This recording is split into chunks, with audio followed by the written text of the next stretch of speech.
This is about an hour. Field day with John Stewart and the acclaim he's achieved. He's been on the cover of news magazines. He's New York Times book review this past week suggested he should win the Pulitzer Prize for history for his new book, and even suggested he was the next Cronkite. You're blushing. I'm not blushing. It's very early. The blood is just slowly deciding it should come up now. He's #1 on the bestseller list last week and this coming week, I believe, too. Right, Larry? George Bush, no doubt, would call him an elitist. And he is.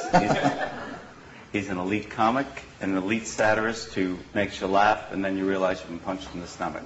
So welcome, John. Thank you. Thank you.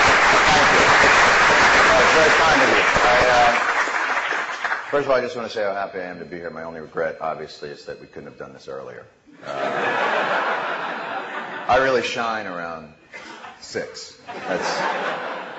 So I'm very excited to be here. And also, I think one of the keys to any function like this, obviously, is dress appropriately. You could have brought your hat. Or at least tell the person you're going to interview that you're going to look like a schmuck in a sweater.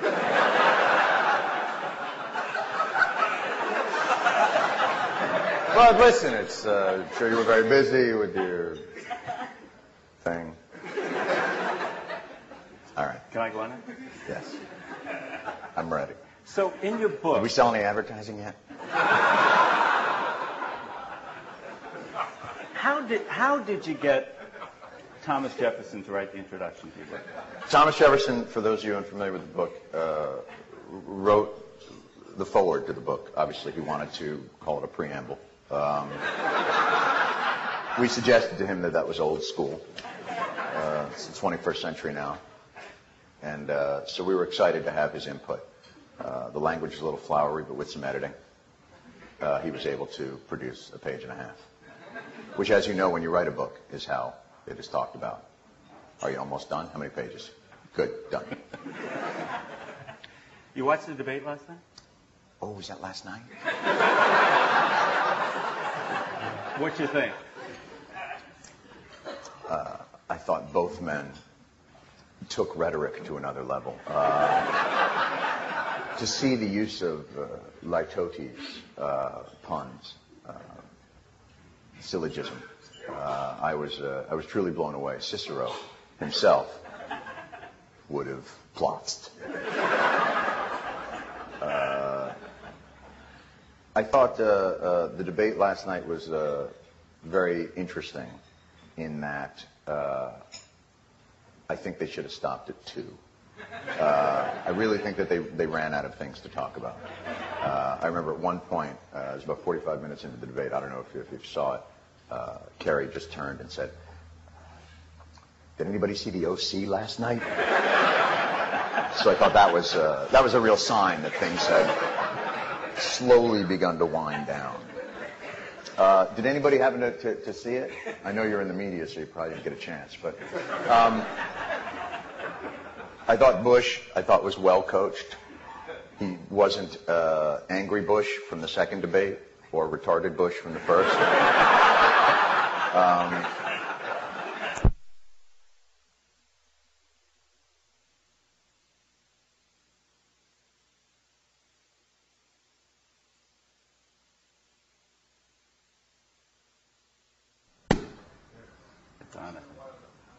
Is that working?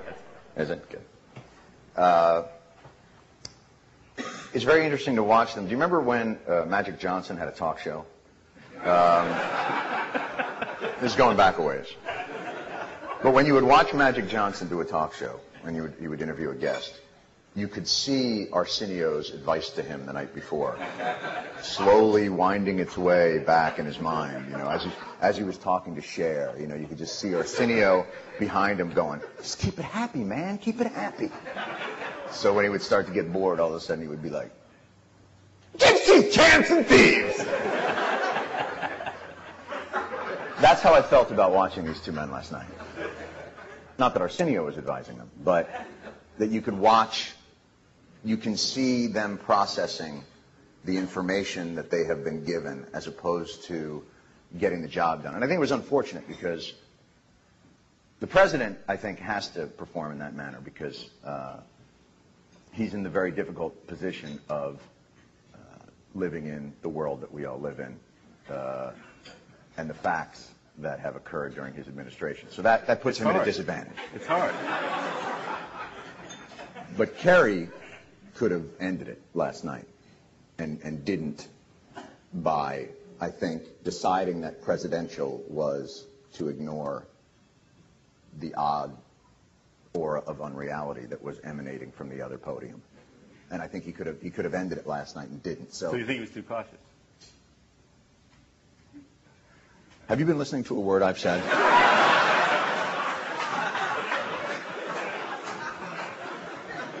Who is Arsenio advising you? So I thought it was interesting, and I love the Bush's. My favorite thing in the world is his exasperation. It's just there's something about it when you say, you know, this president has presided over the worst economy in 133 years, you know, or whatever his Kerry is filled with those. 1928, you know, and everybody's supposed to go, what the fuck happened in 1928? Think about it. But then Bush, he always looks to the moderator. Is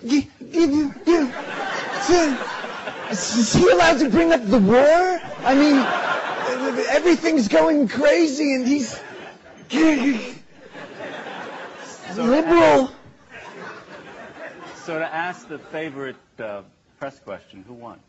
The favorite press question is who won? Who won the debate? That is the favorite press question, and that's why people don't respond to, because it's not a win or a lose. There's the idea that there's an Insta poll that people in America will immediately digest whatever scripted banter had just occurred right before them enough to make a snap judgment about the winning team of the debate. You know, it is absolutely, to put it in pugilist terms, is the mistake that is made. You know, obviously it is. You know, just because you're an advertiser doesn't mean, you know, to put it in those terms, I think, of win-lose. You know, now Kerry's 2-1 or he's 3-0. It's not the playoffs. You know, those were on another channel. Yesterday, Matthew Cooper of Time Magazine was held. Can you hear me? Was held in contempt by the federal district judge in Washington, as Judith Miller of the Times was last week. First of all, as someone who is held in contempt by much of the country, it's really not that bad. So you will get some stares at the mall, every now and again an email referring to your heritage, but other than that, being held in contempt it's quite comfortable. So grin and go to jail. It's okay. Say it again? Grin and go to jail. Bob Novak could end this whole thing tomorrow. There's millions of dollars being spent and people being going, but his evil does not allow the darkened abyss of his, what some would say, soul. You know, it's very interesting. Novak apparently, they say, broke his hip. I think it's not the case. I believe his hip tried to escape.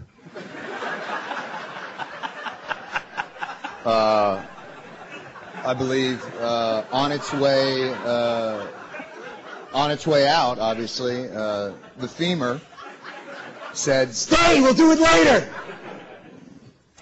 No, he could end this tomorrow. He obviously knows the issue. This thing has gotten way out of hand. It's a simple issue. He himself, after Memo-gate, which, by the way, got a gate. How did Memo-gate get a gate? How did Memo-gate get a gate? How did Nipplegate get a gate?